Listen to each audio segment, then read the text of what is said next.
Welcome back to my channel. Hi అండి. ఇవాళ chicken ఫ్రైకి కావాల్సిన పదార్థాలు, చికెన్ ఫ్రై ఎలా చేసుకోవాలో చూద్దాం. ముందుగా చికెన్, అల్లం వెల్లుల్లి పేస్ట్ 3 స్పూన్స్, కొత్తిమీర, ఆనియన్ పేస్ట్ 3 పెద్ద పెద్ద ఆనియన్స్ తీసుకోండి, కరివేపాకు, పచ్చిమిరపకాయలు, ఉల్లిపాయ ముద్దే ఉండాలండి, oil, salt, garam masala, chicken masala, కారం, పసుపు. ఈ ఇంగ్రీడియంట్స్ ఉంటే సరిపోతుందండి చికెన్ ఫ్రైకి. ఇప్పుడు ముందుగా చికెన్ 800 గ్రామ్స్. ముందుగా కారం 1 2 3 4 5 6 టేబుల్ స్పూన్స్ కారం, పసుపు 1 table spoon, salt 1 2 3 4 table spoons, chicken masala 1 2 table spoons, 2 and a half, garam masala 1 2 and a half spoons, అల్లం వెల్లుల్లి పేస్ట్ 3 స్పూన్స్. అల్లం వెల్లుల్లి పేస్ట్ ఇందాక గ్రైండ్ చేసుకుందండి. పచ్చిమిరపకాయలు, కరివేపాకు, ఉల్లిపాయ ముద్ద. పెద్దవైతే ఒక 4 ఉల్లిపాయలు సరిపోతాయండి. మొత్తాన్ని మిక్స్ చేసేసుకొని ఆ చికెన్లో చూడండి, మొత్తం మిక్స్ చేసేసిన తర్వాత ఇలా ఉందండి. ఇప్పుడు ముందుగా స్టవ్ ఆన్ చేసుకొని కళాయి పెట్టుకొని,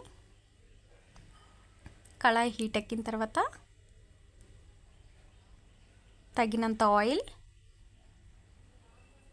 నేనైతే ఒక 8 టేబుల్ స్పూన్స్ వేసానండి. అదిగోండి 8 టేబుల్ స్పూన్స్ ఆయిల్ హీట్ ఎక్కిపోయిందండి. ఇప్పుడు అదిగోండి హీట్ అవుతుంది. ముందుగా మ్యారినేట్ చేసుకున్న చికెన్ని ఆయిల్లో వేసేసుకోవాలండి.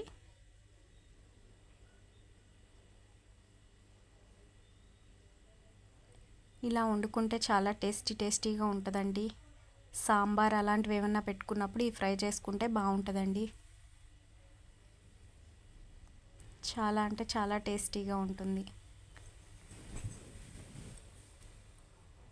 ఇగోండి ఇలా కలిపేసుకొని ఒకసారి మొత్తం వేగుతుంది చూసారా, కింద నుంచి కలుపుకొని ఒకసారి ఆయిల్ అంతా వస్తుందండి. వాటర్ ఉంటుంది కాబట్టి ఆ వాటర్కే అదంతా ఉడికిపోతుందండి. అసలు వాటర్ అస్సలు పోయే అవసరం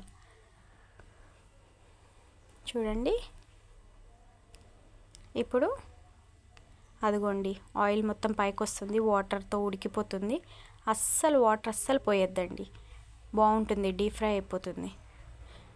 అడుగంటకుండా కలిపేసుకుంటూ ఉంటే బాగుంటుందండి. 15 మినిట్స్ అలా వేగిన తర్వాత మూత పెట్టేసుకోవాలండి, మగ్గిపోతుంది మూత పెడితే. మళ్ళీ తీసి ఒక 15 మినిట్స్కి చూడండి ఇలా కలిపేసుకొని కింద నుంచి వేగిందో లేదో మనకు తెలుసుకోవాలంటే ఇప్పుడు చూడండి 1 పీస్ని నేను ఇలాగ కట్ చేసినట్టు చూపిస్తాను మీకు. అప్పుడు ఉడికిపోయిందో లేదో తెలుస్తుంది. అదిగోండి ఉడికిపోతుంది, మూత పెట్టేసుకోండి. బాగా ఫ్రై అయిపోయింది చూసారా.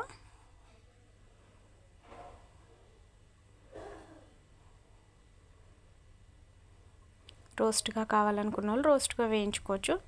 నేను కొంచెం గ్రేవీగానే ఉంచుతానండి, కలుపుకోవడానికి బాగుంటుంది కదా. అదిగోండి చూడండి ముక్కని పీస్ ఉడికిపోయిందో లేదో పీస్ని చూస్తున్నా.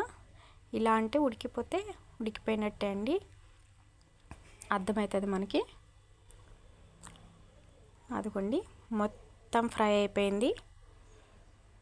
కొంచెం కలుపుకోవడానికి ఉంచుకుంటే సాంబార్లోకి అయితే చాలా బాగుంటుందండి. మా పిల్లలకి చాలా ఇష్టం. అదిగోండి మొత్తం డీప్ ఫ్రై అయిపోయింది. ఇప్పుడు ఇప్పుడు ముందుగా తరిగి పెట్టుకున్న కొత్తిమీరను వేసేసుకొని 1 నిమిషం మొత్తం కొత్తిమీరని వేసేసుకున్నాక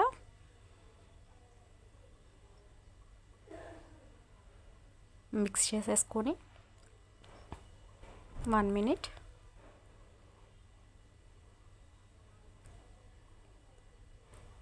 ఇప్పుడు స్టవ్ ఆఫ్ చేసేసుకోవాలండి మనం. Like, share, subscribe.